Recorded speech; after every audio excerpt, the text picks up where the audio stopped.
ಹೆಸರು ಪವನ್ ಕುಮಾರ್ ರಾಜ್ಕುಮಾರ್ ಪಾಟೀಲ್. ನಾನು ಅಥಣಿ ವಿದ್ಯಾವರ್ಧಕ ಸಂಸ್ಥೆ ಅಥಣಿಯಲ್ಲಿ 10ನೇ ತರಗತಿಯ ವಿಭಾಗದಲ್ಲಿ ವ್ಯಾಸಂಗವನ್ನು ಮಾಡುತ್ತಿದ್ದೇನೆ. ನಾನು ಇವತ್ತು ಗಡಿನಾಡು ಪ್ರದೇಶಗಳಲ್ಲಿ, ಅಂದರೆ ನಮ್ಮ ಕರ್ನಾಟಕದ ಗಡಿನಾಡು ಪ್ರದೇಶಗಳಲ್ಲಿ ಕನ್ನಡ ಭಾಷೆಯನ್ನು ಹೇಗೆ ಅಭಿವೃದ್ಧಿಪಡಿಸುವುದು ಎಂಬ ವಿಷಯದ ಕುರಿತು ಭಾಷಣವನ್ನು ಮಾಡುತ್ತಿದ್ದೇನೆ. ನಾನು ಇವತ್ತು ಗಡಿನಾಡು ಪ್ರದೇಶಗಳಾದ ಬೀದರ್ನ ತುತ್ತ ತುದಿಯ ಕೆಳಗಿನ ಭಾಗವಾದ ಚಾಮರಾಜನಗರದವರೆಗೆ ಬರುವ 19 ಗಡಿ ಜಿಲ್ಲೆಗಳು ಮತ್ತು 52 ಗಡಿ ತಾಲೂಕುಗಳು ಅತ್ಯಂತ ಹಿಂದಿನ ಕಾಲದಿಂದಲೂ ಮುಂದುವರೆದು ಬಂದಿದ್ದು ನಮಗೆ ತಿಳಿದೇ ಇದೆ. ಅದರಲ್ಲಿ ಮೊದಲಿಗೆ ಬರುವುದು ಬೀದರ್ ಕೂಡ ಮಹಾರಾಷ್ಟ್ರದ ಗಡಿ ಪ್ರದೇಶವಾಗಿದೆ. ಅಂತೆಯೇ ಕರ್ನಾಟಕದ ತುತ್ತ ತುದಿ ಅಥವಾ ಶಿಖರವಾಗಿದೆ. ಇದನ್ನು ಕುರಿತು ನಾವು ಹೇಳುವುದಾದರೆ, ಕರ್ನಾಟಕವು ಪಂಚದ್ರಾವಿಡ ಭಾಷೆಗಳಲ್ಲಿ ಒಂದಾಗಿದ್ದು 2500 ವರ್ಷಗಳ ಅಧಿಕವಾದ ಇತಿಹಾಸವನ್ನು ಹೊಂದಿರುವುದು ನಮಗೆ ತಿಳಿದೇ ಇದೆ. ಅದರಲ್ಲಿ ಕೂಡ ನಾವು ಹೇಳುವುದಾದರೆ, ಮೊಟ್ಟ ಮೊದಲಿಗೆ ನಾನು ಕನ್ನಡದ ಅಭಿಮಾನಿ ಎಂದು ಹೇಳಬೇಕಾದರೆ, ನಾನು ತಮಿಳಿನ ಶಿಲಪ್ಪದಿಕಾರಂ ಎಂಬ ಕೃತಿಯಲ್ಲಿ ಬರುವ ಕರ್ನಾಟಕ ಎಂಬ ಪದದ ಅರ್ಥವನ್ನು ನೀಡುತ್ತದೆ. ಇಲ್ಲಿ ಕರ್ನಾಟ ಎಂದರೆ ನಮಗೆ ತಿಳಿದು ಬರುವುದು ಕರ್ ಅಧಿಕ್ ನಾಡು, ಇದು ಕಪ್ಪು ಮಣ್ಣಿನ ನಾಡು ಎಂಬ ಅರ್ಥವನ್ನು ಕೊಡುತ್ತದೆ. ಇದು ಕಪ್ಪು ಮಣ್ಣಿನ ನಾಡು ಅಂದರೆ ನಾವು ಕನ್ನಡಿಗರಾದವರು ಕಪ್ಪು ಮಣ್ಣಿನ ನಾಡು ಎಂಬ ಹೆಮ್ಮೆಯನ್ನು ನಾವು ಹೊಂದಿರುವುದು ನಮಗೆ ತಿಳಿದೇ ಇದೆ. ಅದರೊಂದಿಗೆ ಸಿರಿವಂತನಾದ ನಮ್ಮ ಕರ್ನಾಟಕ ರಾಜ್ಯವು ಕೂಡ ಎಲ್ಲರಲ್ಲಿ ಒಂದು ಹೆಚ್ಚಿನ ಹೆಮ್ಮೆ ಪಡುವ ಅತ್ಯುನ್ನತ ದೊಡ್ಡ ರಾಜ್ಯವಾಗಿದೆ. ಇದು 1,91,791 ಚದರ ಕಿಲೋಮೀಟರ್ ವ್ಯಾಪ್ತಿಯನ್ನು ಹೊಂದಿದ್ದರೂ ಕೂಡ ಪ್ರಸ್ತುತವಾಗಿ 30 ಜಿಲ್ಲೆಗಳು, 176 ತಾಲೂಕುಗಳು, 769 ಹೋಬಳಿಗಳು, 347 ನಗರ ಪಟ್ಟಣ ಮತ್ತು 30 ಜಿಲ್ಲೆಗಳು ಹಾಗೂ 29,340 ಗ್ರಾಮಗಳನ್ನು ಹೊಂದಿರುವುದು ಆಕಸ್ಮಿಕವಾದದ್ದೇನಲ್ಲ. ಏಕೆಂದರೆ ನಾವು 1956 ನವೆಂಬರ್ 1ರಂದು ನಿಷಾದ ಮೈಸೂರು ರಾಜ್ಯ ಎಂದು ಘೋಷಿಸಿಕೊಂಡೆವು. ಆನಂತರ 1973 ನವೆಂಬರ್ 1ರಂದು ಎಲ್ಲರ ಸಮ್ಮತ ಅಥವಾ ಬೇರೆಯ ಭಾಷೆ ಆಧಾರಿತ ಸಾಮ್ರಾಜ್ಯವಿರುವ ಕಾರಣ ಆಗಿನ ಎಲ್ಲ ಕವಿಗಳು ಎಂಥ ಸಂತಸಿದ್ದರೂ ಕೂಡ 1973 ನವೆಂಬರ್ 1ರಂದು ಎಲ್ಲರ ಸಮ್ಮತಗೂಡಿ ಕರ್ನಾಟಕ ಎಂಬ ಹೆಸರು ನಮಗೆ ಬಂದಿದ್ದು ತಿಳಿದೇ ಇದೆ.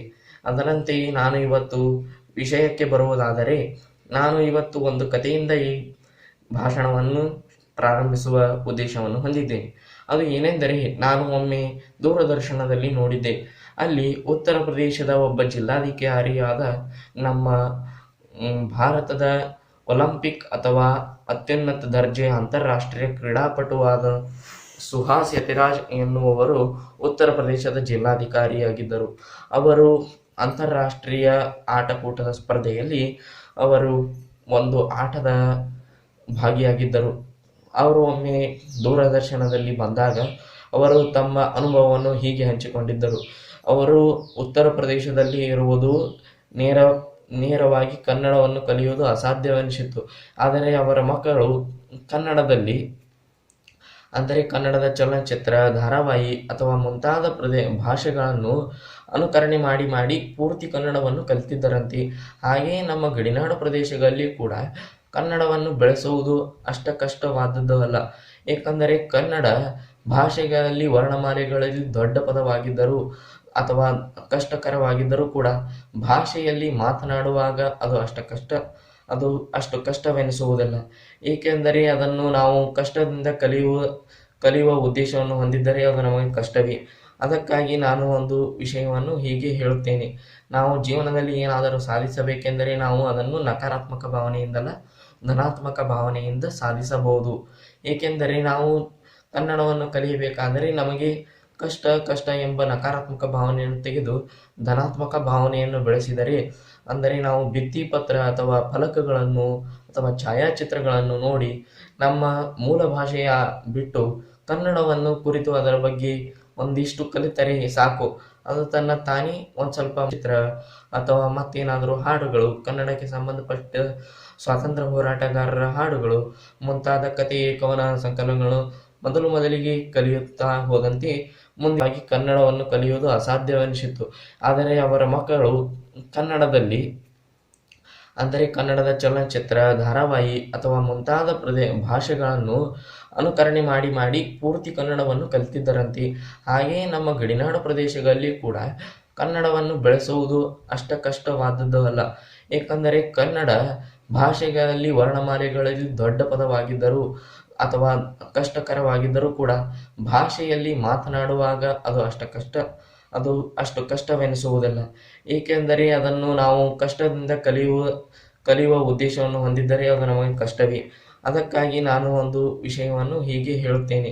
ನಾವು ಜೀವನದಲ್ಲಿ ಏನಾದರೂ ಸಾಧಿಸಬೇಕೆಂದರೆ ನಾವು ಅದನ್ನು ನಕಾರಾತ್ಮಕ ಭಾವನೆಯಿಂದಲ್ಲ, ಧನಾತ್ಮಕ ಭಾವನೆಯಿಂದ ಸಾಧಿಸಬಹುದು. ಏಕೆಂದರೆ ನಾವು ಕನ್ನಡವನ್ನು ಕಲಿಯಬೇಕಾದರೆ ನಮಗೆ ಕಷ್ಟ ಎಂಬ ನಕಾರಾತ್ಮಕ ಭಾವನೆಯನ್ನು ತೆಗೆದು ಧನಾತ್ಮಕ ಭಾವನೆಯನ್ನು ಬೆಳೆಸಿದರೆ, ಅಂದರೆ ನಾವು ಭಿತ್ತಿಪತ್ರ ಅಥವಾ ಫಲಕಗಳನ್ನು ಅಥವಾ ಛಾಯಾಚಿತ್ರಗಳನ್ನು ನೋಡಿ ನಮ್ಮ ಮೂಲ ಭಾಷೆಯ ಬಿಟ್ಟು ಕನ್ನಡವನ್ನು ಕುರಿತು ಅದರ ಬಗ್ಗೆ ಒಂದಿಷ್ಟು ಕಲಿತರೆ ಸಾಕು.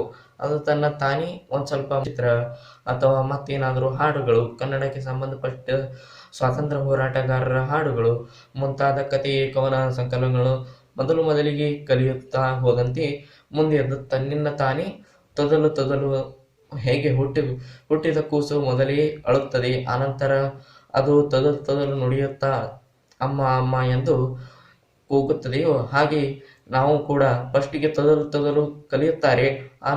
ನಂತರ ಬಂದದ್ದು ಸುಸ್ಪಷ್ಟವಾಗಿ ಅತ್ಯಂತ ಸುಂದರವಾಗಿ ಕನ್ನಡವನ್ನು ಕಲಿಯಬಹುದು. ಅದಕ್ಕಾಗಿ ಕಾಸರಗೋಡಿನಲ್ಲಿ ಅನೇಕ ಈ ರೀತಿಯ ಕ್ರಾಂತಿ ಎದ್ದಿದ್ದು, ಅಲ್ಲಿ ಕಾಸರಗೋಡಿನಲ್ಲಿ ಇದ್ದ ಅನೇಕ ಕವಿಗಳಲ್ಲಿ ಸಾರಾ ಅಬೂಬಕ್ಕರ್ ಆಗಿದ್ದವರು, ಕಯ್ಯಾರ ಕಿಯಣ್ಣ ರೈ ಅವರು, ಅನೇಕ ಗೋವಿಂದ ಪೈ ಅವರನ್ನು ಕೂಡ ನಾವು ನೆನೆಸಿಕೊಳ್ಳಬಹುದು. ಏಕೆಂದರೆ ಅವರು ಕನ್ನಡವನ್ನು ಅತ್ಯುನ್ನತ ದರ್ಜೆಯಲ್ಲಿ ಇಡಲು ಅನೇಕ ಕವನ ಸಂಕಲನಗಳು, ಕಥೆಗಳು, ಹಾಡುಗಳನ್ನು ಬರೆದರು.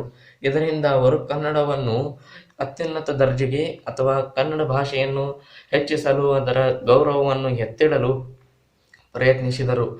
ಇದರಿಂದ ಅವರ ಸ್ವಾರ್ಥ ಭಾವನೆ ಏನೂ ಇರಲಿಲ್ಲ. ಏಕೆಂದರೆ ಕನ್ನಡ ಭಾಷೆಯನ್ನು ಅತ್ಯಂತ ದೊಡ್ಡ ಭಾಷೆಯನ್ನಾಗಿ ಮಾಡಲು ಇವರ ಶ್ರಮ ಕೂಡ ಅಷ್ಟು ಕಷ್ಟಕರವಾಗಿದ್ದೇ ಇತ್ತು. ಈ ರೀತಿಯಾಗಿ ನಾನು ಇದರ ಬಗ್ಗೆ ಹೇಳಿದ್ದೇನೆ. ನಿಮ್ಮ ಅನಿಸಿಕೆಗಳನ್ನು ದಯವಿಟ್ಟು ತಿಳಿಸಿ. ನಮಸ್ಕಾರ.